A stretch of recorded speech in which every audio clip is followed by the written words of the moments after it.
পূজা কি করছো? ওকে ডাকছি, একটা জাদু দেখাবো। ও পূজা, পূজা এদিকে আসো, একটা তোমাকে রিয়েল জাদু দেখাবো, লাইভ জাদু, যেটা তুমি কোনোদিনও কোথাও দেখতে পারোনি। 20 বছর বয়স হয়ে গেছে তোমার, এখন অব্দি কোথাও দেখতে পারোনি। আমি তোমাকে কোনো উল্টো পাল্টা না, তোমাকে আমি নিজের পার্সোনাল, এটা আমার এক্সপেরিমেন্ট করা জাদু। জাদুটা হলো তুমি হাত দাও, ডান হাত বাম হাত কোনো একটা দিলেই হলো। ডান হাত। দেখুন গাইস কি সুন্দর হাত, ও তুলতুলে হাত। দেখুন দেখো, দাঁড়াও, এরকম হালকা করো, ঠিক আছে?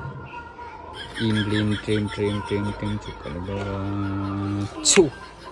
দেখো এটা হেভি গন্ধ দেবে, শুকবে, একটা আলাদা রকমের কমল ফুলের গন্ধ পাবে, কমল ফুলের। হ্যাঁ, এটা কোনোদিনও পাবে না, তোমার হাত নর্মাল, কিন্তু এবার কমল ফুলের গন্ধ পাবে, গ্যারেন্টি। শুকে দেখো। কি করে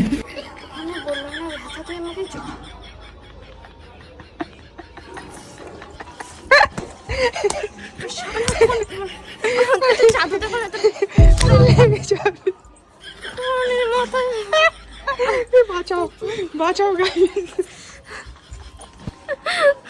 জাদু দেখো না, আমার এখানে লেগেছে। জাদুটা কেমন ছিল সত্যি কথা বলো, তুই জাদুটা কেমন হয়েছে? আমার সাথে কথা বলতে আইবারে তোর কপালে শোনা বুঝে বলো না, জাদুটা কেমন লাগলো সেটা বলো। আমার সাথে তোর কোনো কথা নেই। আচ্ছা আচ্ছা, কথা আছে। কোথায় ঘুরাচ্ছি? জাদুটা কেমন লাগলো সেটা বলো।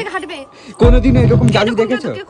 কোন রকম এখানে সকাল থেকে বলছি এটা ব্যথা করছে, তারপরে তুমি এখানে চটটা মারলে, আমার লাগেনি মনে হচ্ছে। এরকম কোনোদিনও জাদু দেখেছো? এত জোরে মারছো, এরকম জাদু দেখার কোনো ইচ্ছা নেই আমার কোনোদিনও। এদিকে শোনো, এদিকে শোনো, তুমি আমার শোনো, তুমি আমার শোনো না। ঝুলে যাচ্ছে, ঝুলে যাচ্ছে, চলে যাচ্ছে, ব্যথা করছে বলছে। কি করে রাগ করছো কেন পূজা? আমি তুমি কথা বলতে আমি তোমার আর জীবনে তোমার কথা আমি বিশ্বাস করব না। প্রথমে বলেছিলাম উল্টো পাল্টা না, তো বলেছিলে না, বিশ্বাস করাটাই আমার ভুল। আরে পিছন পিছন করে যান, তার আমার পিছন পিছন আসলে চালান দেবো এক। তুই বলিস জানিস কেন আমার এখন